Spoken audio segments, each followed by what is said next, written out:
Nagdeklara na ng dengue epidemic ang ilang lugar sa bansa dahil sa pagtaas ng kaso ng dengue dahil sa mga pag-ulan dulot ng sama ng panahon.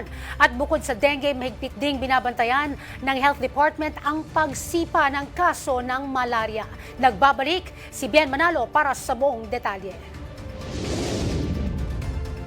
Naka-alerto na ang Department of Health sa posibleng pagsipa ng kaso ng dengue dahil sa mga pag-ulan bunsod ng sama ng panahon. Ayon sa Malacanang, 44 million pesos na halaga ng health emergency commodities at response supply ang inilaan sa mga lugar na lubhang apektado. Binuksan na rin ang dengue fast lane sa DOH hospitals.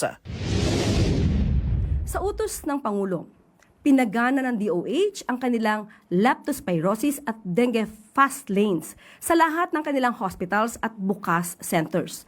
Binigyan diin ng Pangulo na dapat handa ang mga ospital sakaling tumaas ang kaso ng leptospirosis at dengue sa mga apektadong lugar.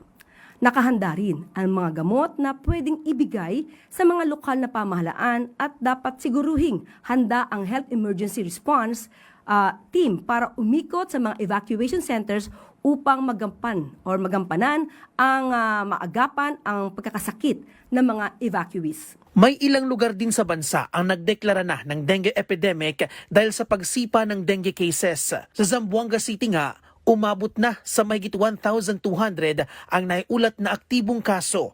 Mas mataas yan ng 500% kumpara sa kaparehong panahon noong 2025 base sa City Health Office.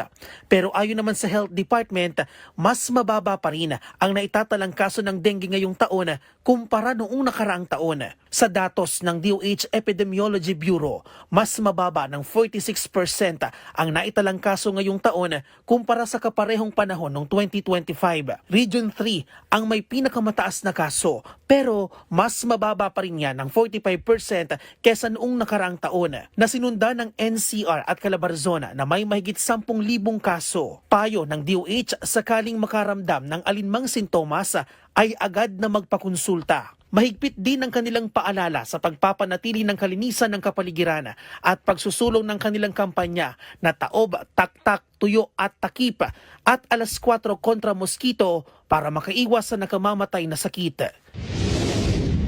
Binigyan diin ng Pangulo na kailangan tiyakin ng DOH na ang mga emergency commodities gaya ng chlorine tablets para malinis ang tubig na iinumin sa mga apektadong lugar, doxycycline at iba pang gamot, hygiene kits, micronutrient supplements at maipaabot sa mga lokal na government units. Nakabantay na rin ngayon ang Department of Health sa iba't ibang lugar upang mabantayan ang kalusugan ng mga residenteng apektado ng sama ng panahon. Bukod sa dengue, binabantayan din ang pagtaas ng kaso ng malaria na posibleng magdulot ng ibang komplikasyon gaya ng anemia. Samantala, tinaasan naman ng PhilHealth ang benefit package nito para sa dengue. Mula sa 16,000 pesos, itinaas ito sa 47,000 pesos para sa severe dengue, habang higit 9,000 piso naman ang itinaasa para sa mild dengue cases. Para sa totoong balita sa Bagong Pilipinas, Bien Manalo para sa 13 sa tanghali ng Congress TV.